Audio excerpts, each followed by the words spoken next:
Assalamualaikum warahmatullahi wabarakatuh.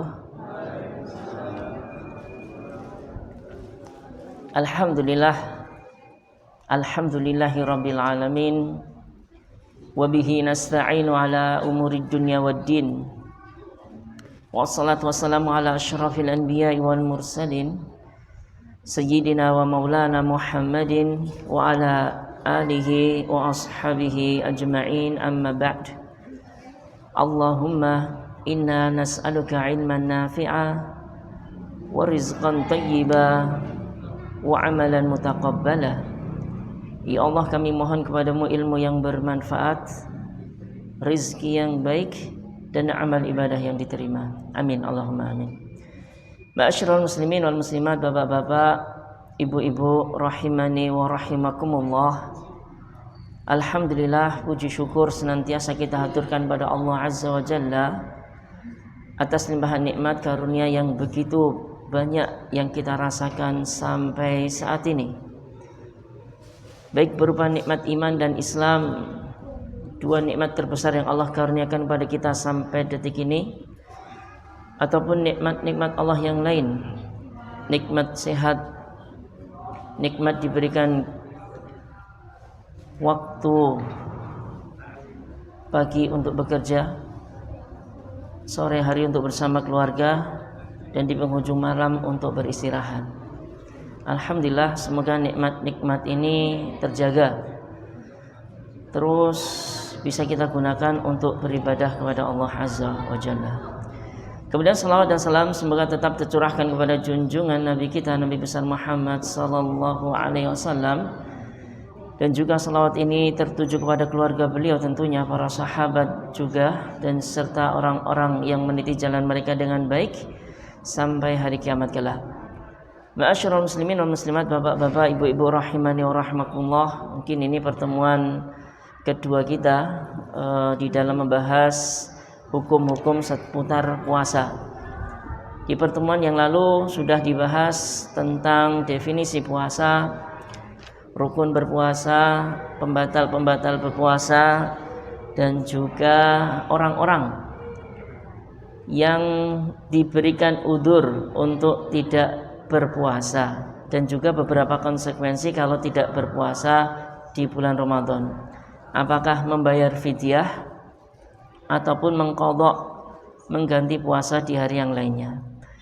Bapak Ibu sekalian rahimani wa rahmakumullah, pada kesempatan kali ini akan kita lanjutkan pembahasan berikutnya, yaitu mustahabbatus shiyam wa makruhatuha.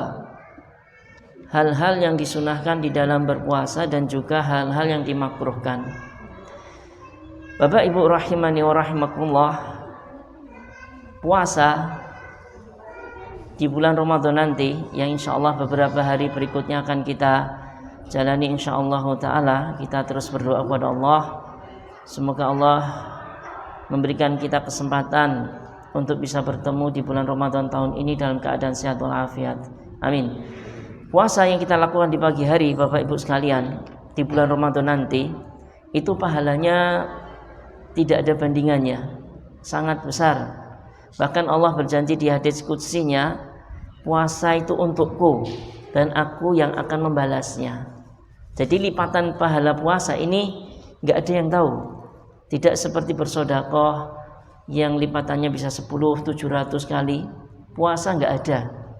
Jadi ini menunjukkan para ulama memberikan penjelasan bahwasanya pahala puasa kita itu besar sekali pahalanya. Nanti akan diberikan khusus oleh Allah langsung kepada kita di hari kiamat. Tapi di bulan Ramadan enggak cuman berpuasa.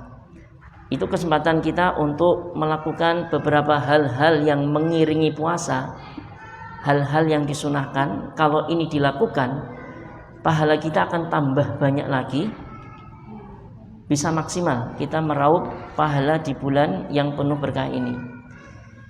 Yang pertama, Bapak Ibu rahimani wa rahmakumullah, insyaallah ini bisa kita lakukan. Nomor 1, sunnah dalam puasa as-suhur, makan sahur. Bukannya semua sahur, enggak. Ada beberapa orang yang menganggap remeh sahur ini, enggak mau sahur dia. mentang-mentang kuat biasa puasa, nggak mau sahur. Tapi dengan melakukan sahur, Rasulullah SAW pernah bersabda, tasahharu fa inna fis suhuri barakah. Makan sahurlah kalian, karena di dalam makan sahur ini ada keberkahan.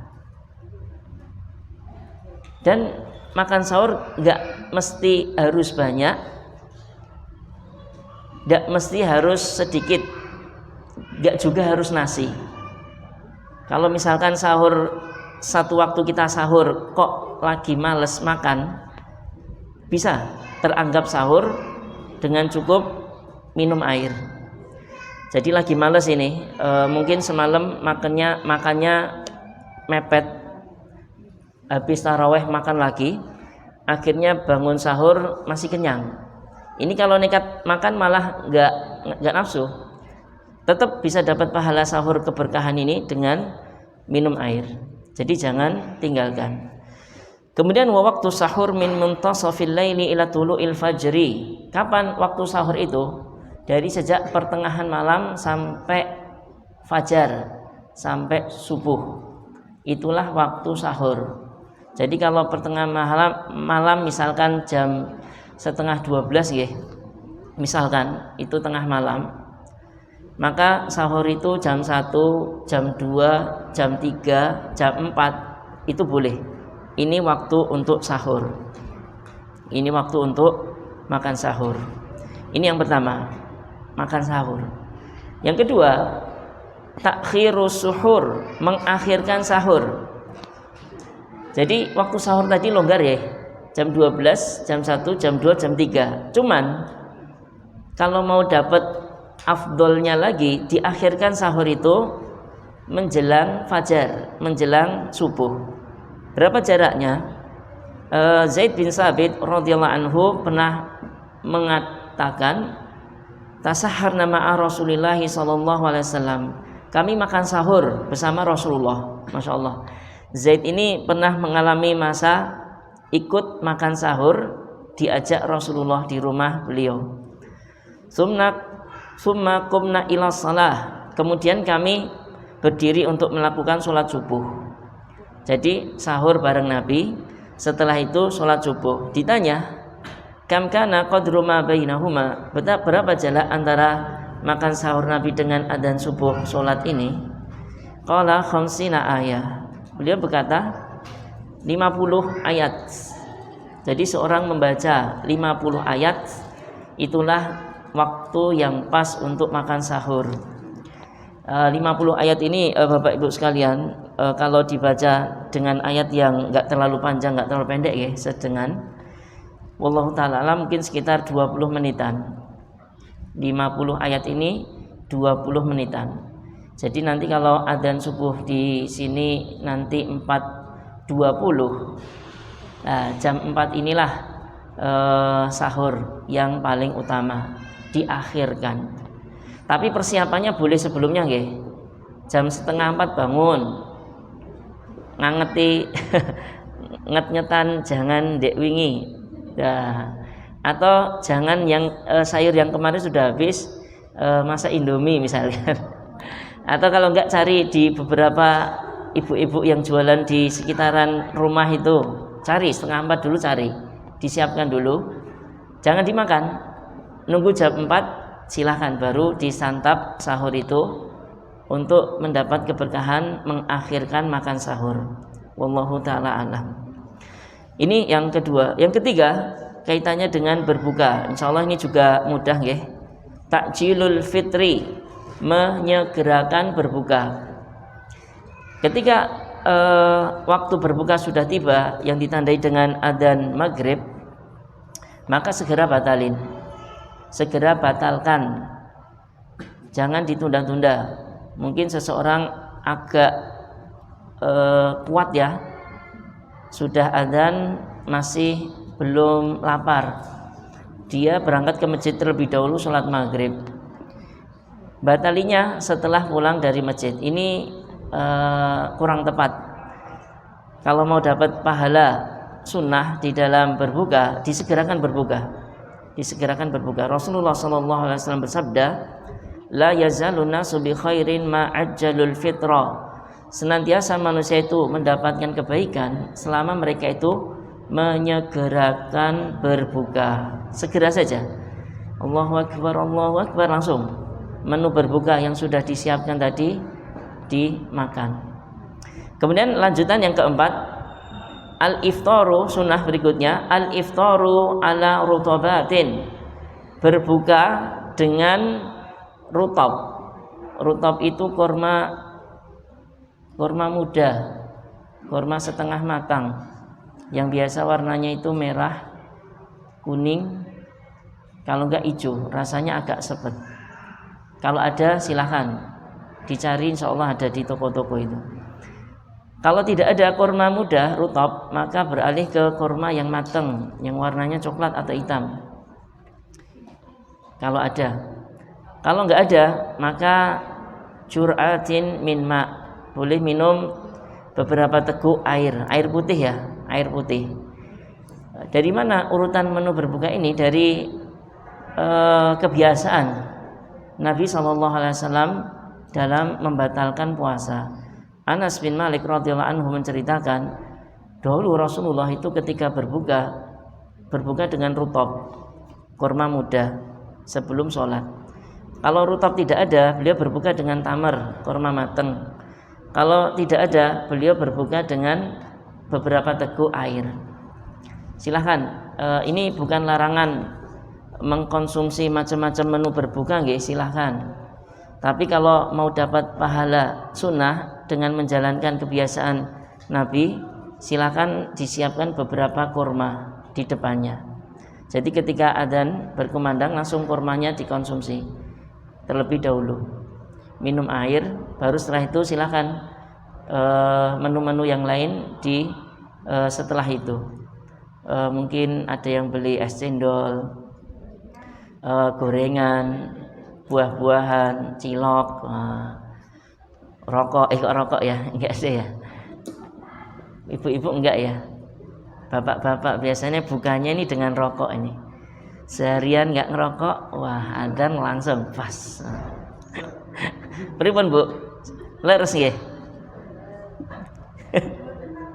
Oh, mboten leres. Bapak-bapak ibu mboten rokok nggih. Nah, nggih. Kemudian yang kelima, sunnah berikutnya ad-du'a'u indal fitri, doa ketika berbuka. Ini termasuk waktu-waktu yang mustajab. Bahkan sejak dari awal puasa subuh itu, duha, menjelang siang, duhur, asar, menjelang maghrib, bahkan di adzan maghribnya, ini seluruhnya adalah waktu-waktu untuk berdoa. Silahkan diperbanyak doa di sela-sela aktivitas kita, salah satunya ketika berbuka ini.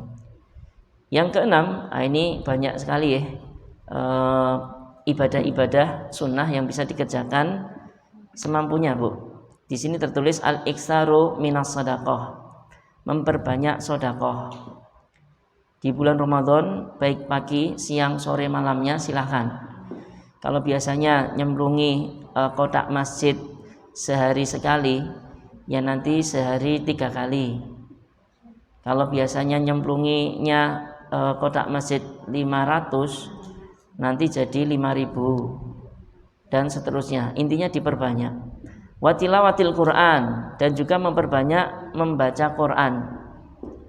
Jadi kalau bisa nggih Bapak Ibu sekalian rahimani wa rahmakumullah, ada target tentang baca Quran ini. Jadi ada perkembangan. Kalau sebelumnya kita belum bisa baca Quran, bismillah, saya punya tekad Ramadan kali ini saya akan belajar baca Quran. Nanti biar Ramadan berikutnya saya bisa baca Quran, bisa khataman.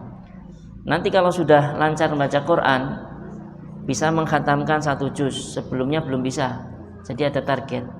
Kalau seorang yang biasa khatamkan sebulan 1 juz, ketika Ramadan tiba jadi 2 juz atau lebih banyak dari itu. Intinya ini bulan untuk berlomba-lomba di dalam kebaikan, salah satunya dengan memperbanyak tilawatil Quran. Kemudian yang berikutnya, memperbanyak taftiris shaimin, memberi makan seorang yang berbuka puasa. Ini insya Allah di beberapa masjid sudah nggih ada jatah untuk memberikan takjil. Ini salah satu solusi dari takmir biar warga itu mendapatkan aliran pahala dari ini.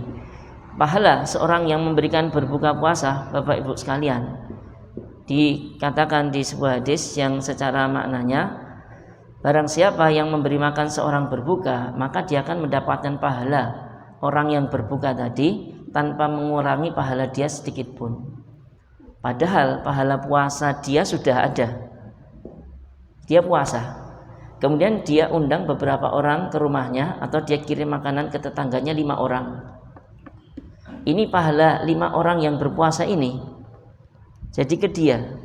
Jadi pahala puasa yang tadi kita singgung di awal sangat besar sekali, yang balas langsung dari Allah itu bisa dilipat gandakan jadi 5-6 kali dengan cara memberi makan seorang yang berbuka puasa. Ini sesuai kemampuan, silahkan. Kalau cuma bisa ngasih tetangga depan rumah kanan kiri, ya itu aja dirutinkan. Kalau bisa ngundang se-RT, silahkan beberapa waktu, yuk ke rumah saya ya, besok berbuka puasa. Mungkin seminggu sekali atau 2 minggu sekali sesuai kemampuannya. Intinya kalau ini bisa dilakukan Bapak Ibu sekalian. Kalau enggak nanti ke saudara-saudara diundang, yuk berbuka puasa di rumah saya. Ya menunya seadanya, sesuai kemampuan. Wasairul a'malil bir, dan seluruh amalan ketaatan yang lain, Bapak Ibu sekalian rahimani wa rahmatullah, yang bisa dilakukan. Kalau punyanya hartanya diserahkan, diinfakkan dengan sebaik-baiknya, baik sedekah atau memberi makan seorang yang berbuka. Kalau dia punya tenaganya dicapekkan untuk membantu kegiatan masjid dengan seluruh aktivitasnya dan seluruhnya. Intinya kalau kita punya sesuatu yang bisa memberi manfaat orang lain, silakan. Kemudian Bapak Ibu sekalian rahimani wa rahmatullah, perkara sunnah berikutnya yang bisa kita lakukan, al-ijtihadu fi salatil lail, bersungguh-sungguh di dalam sholat malam. Lebih khusus lagi di 10 malam terakhir dari Ramadan. Sholat malam di bulan Ramadan dinamakan oleh para ulama dengan nama sholat taraweh. Sholat taraweh ini ada beberapa pilihan ya cara melakukannya. Bisa sholat berjamaah di masjid. Ini insya Allah hampir semua masjid punya program sholat taraweh ini. Silahkan. Tapi kalau beberapa hal menghalangi, loh kok masjid saya sholat tarawehnya kurang khusyuk saya, misalkan terlalu cepat, ya sudah, ada pilihan yang kedua, sholat taraweh di rumah. Dengan syarat ya, sholat taraweh di rumah dilakukan lebih baik, tata cara pelaksanaannya lebih lama daripada sholat di masjid. Nah gitu nggih. Jadi kalau sholat di masjid sudah baik, sudah enak dan nyaman, mending di masjid. Tapi kalau di masjid kurang nyaman, terlalu cepat dan seterusnya, lebih khusyuk di rumah, silahkan di rumah. Jadi ini ada beberapa pertimbangan di sana. Wallahu ta'ala a'lam. Terlebih lagi di 10 malam malam terakhir di bulan Ramadan, Rasulullah punya kebiasaan khusus menghidupkan malamnya, membangunkan keluarganya dan mencari Lailatul Qadar di sana, bersungguh-sungguh sholat malam hampir full, berdiri mencari Lailatul Qadar, berdiri sholat malam. Ini yang ke-7. Kemudian yang ke-8, Bapak Ibu sekalian, ini khusus bagi yang diberikan rezeki lebih dari Allah, al-i'timar, melakukan umroh. Rasulullah bersabda, umratun fi Ramadan ta'dilu hajjatan. Umroh di bulan Ramadan setara pahalanya dengan haji.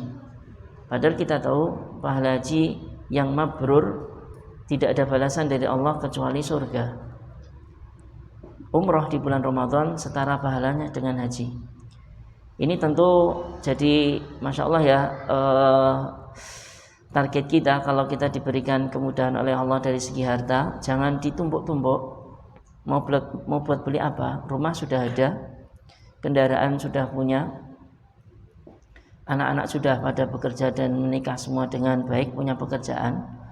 Harta sisa itu dimanfaatkan dengan baik, salah satunya dengan untuk ibadah, bisa dengan umroh dan yang lainnya.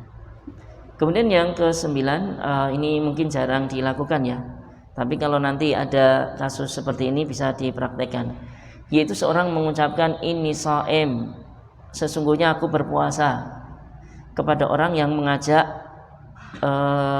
mengejek dan mengajak kelahi, mengajak bertengkar di siang hari. Ini terkadang muncul, mungkin cekcok dengan orang di jalan, diserempet motornya dan seterusnya, ngajak cekcok, ngajak kelahi, ngajak apa, jangan dilayani. Ucapkan ini shaim, aku puasa. Kalau saya ngelayani cekcok ini, nanti takut mengucapkan kata-kata kotor, pahala puasa nanti saya akan berkurang. Saya nggak mau. Ini termasuk sunnah. Rasulullah SAW bersabda, "Idza kana yaumu shaumi ahadikum fala yarfus wala yaskhab, fa in sabahu ahadun aw qatalahu falyaqul inni mur'un shaim." Jika salah seorang di antara kalian berpuasa pada suatu hari, maka jangan dia mengatakan perkataan kotor dan jangan berteriak-teriak. Dan jika ada orang yang mencelanya, ngejek dia, jangan dibalas, atau mengajak kelahi dia, jangan dilayani. Cukup ucapkan sesungguhnya aku sedang berpuasa. Udah, tinggalkan orang tadi. Wallahu ta'ala alam. Ini Bapak Ibu sekalian beberapa sunnah-sunnah di dalam berpuasa. Kemudian berikutnya hal-hal yang dimakruhkan. Makruh ini kalau ditinggalkan akan mendapatkan pahala. Kalau dikerjakan karena ada kebutuhan maka tidak ada masalah. Tapi termasuk ciri kaum mukminin, makruh ini termasuk ditinggalkan sebisa mungkin. Yang pertama, al-mubalaghatu fil madmadati wal istinsyaq. Tidak berlebih-lebihan di dalam kumur-kumur dan juga menghirup air ke hidung. Ini terjadi saat wudu. Wudu termasuk wajibannya adalah kumur-kumur dan menghirup air ke hidung. Istinsyaq namanya. Ketika puasa boleh dilakukan, boleh, karena itu wajib. Kalau nggak dilakukan wudunya nggak sah malah. Tapi jangan kumur-kumur dan menghirup air ke hidung berlebihan dengan menghirup sekuat-kuatnya, jangan. Nanti dikatakan akan ada beberapa air yang masuk lewat hidung, lewat mulut ini ke kerongkongan. Nanti malah jadi batal puasanya. Ini yang pertama. Yang kedua, makruh al-qiblatu liman taharraka syahwatuhu. Mencium istrinya bagi orang yang mudah bangkit syahwatnya. Seorang suami dalam ketika berpuasa ini dibolehkan ya untuk mencium istrinya, gak ada masalah, tapi asal bisa menjaga agar tidak kebablasan. Lah bagi pasangan muda khusus yang baru menikah ini jangan ya, jangan. Tapi kalau yang sudah agak lama, mungkin nikah baru sekitar 30 tahun agak lama ya, itu nggak apa-apa, nyium podo wae karo ra nyium nggak apa-apa, silahkan. Jadi bukan berarti ketika puasa itu dijauhi sejauh-jauhnya, ojo cedak-cedak, minggir, nggak apa-apa, deket-deket, nggak ada masalah. Tapi nanti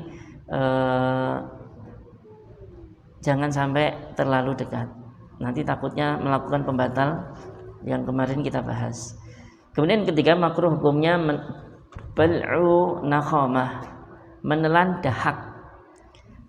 dahak. Mungkin sedang sakit tenggorokan, kemudian pas gitu dahak naik ke mulut, yang asalnya di tenggorokan naik ke mulut. itu makruh ditelan lagi, lebih baik dikeluarkan. Karena yang pertama, dahak ini kotoran. Kalau ditelan lagi ya kita nelan kotoran. Mending dikeluarkan. Tapi pun kalau misalkan ketelan dahak yang sudah di mulut ini nggak apa-apa. Kalau misalkan kelupaan.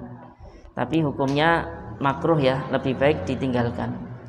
Kemudian yang keempat, ini khusus bagi ibu-ibu, biasanya ketika menyiapkan makanan berbuka, memasak, makruh ibu-ibu boleh mencicip makanan, bahkan sampai ya di mulut dicicip gitu boleh, hukumnya boleh bagi ibu-ibu, karena diperlukan hal ini supaya nanti tidak kaget pas berbuka makanannya rasane ternyata kasinen atau belum ada garamnya atau belum sesuai yang diharapkan. Maka dicicip ketika berpuasa bagi ibu-ibu boleh.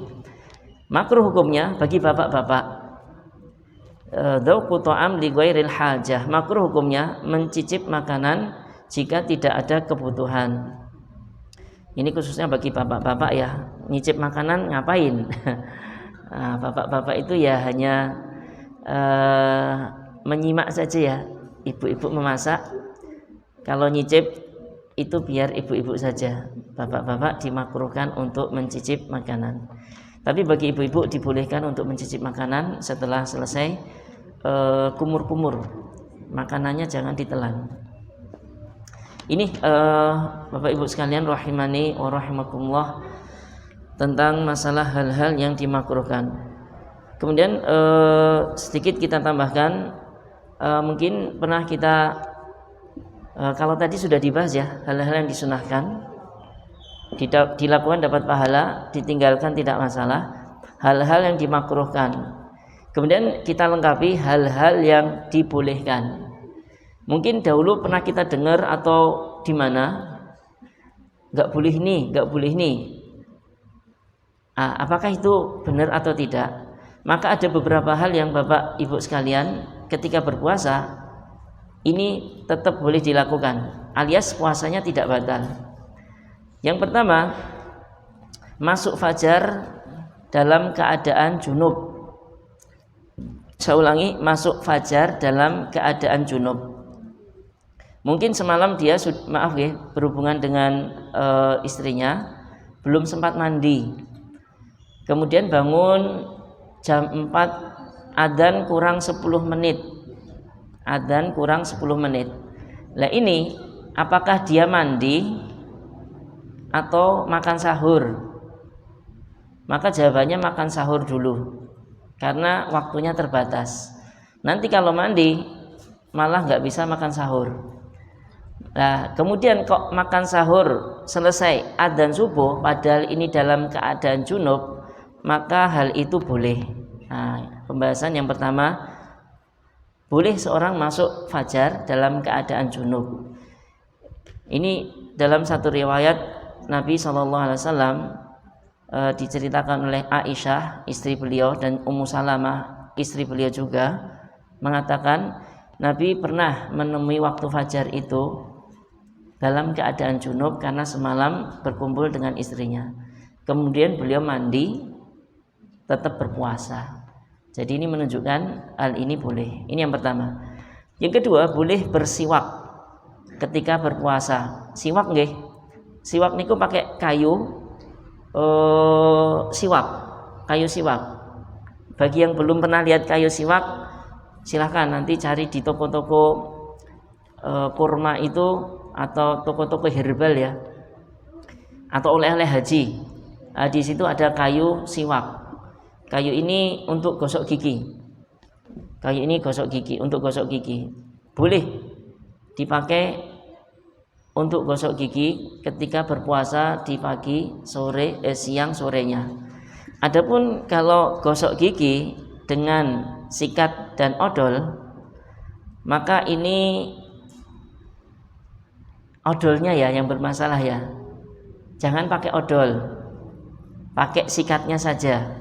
Terlebih lagi kalau odolnya beraneka rasa. Ada rasa mint, ada rasa pedas, ada rasa stroberi. Mungkin habis odolnya ambil punya anaknya stroberi. Nah, ini dihindari. Kalaupun mau pakai gosok gigi, sikatnya saja. Hanya sekedar untuk membersihkan gigi di mulutnya saja. Ini boleh ketika berpuasa. Ini yang kedua. Yang ketiga, yaitu seorang boleh bekam donor darah di siang hari asal tidak lemas, asal tidak membuat lemas. Tapi kalau khawatir nanti malah lemes, kemudian lemes ini malah nanti jadi batal, ya jangan. Mending donor bekamnya ditunda setelah berbuka. Kemudian berikutnya boleh seorang memakai celak mata dan juga obat tetes mata. Ini insya Allah tidak membatalkan puasa ya. Misalkan matanya perih atau apa, tetes mata, nggak batal puasanya. Nanti kalau ada tetes hidung, nah itu beda lagi, dibahas oleh beberapa ustadz kita. Obat tetes hidung itu salurannya masuk ke kerongkongan. Kalau mata kan nggak ada salurannya masuk ke kerongkongan, jadi itu nggak batalin kalau tetes mata. Kalau tetes hidung mungkin lagi penyakit apa itu sinus radang hidung itu dihindari karena itu membatalkan puasa. Jadi bercelak tetes mata itu tidak masalah. Kemudian yang berikutnya, ini ketika cuaca agak panas, butuh untuk mandi dan mengguyur kepala biar segar, maka ini juga boleh dilakukan. Abu Bakar radhiyallahu anhu berkata, sungguh aku melihat Rasulullah sallallahu alaihi wasallam di Al-A'raj, di suatu tempat namanya Al-A'raj, beliau mengguyur kepala karena keadaan yang sangat haus dan suasana yang sangat terik.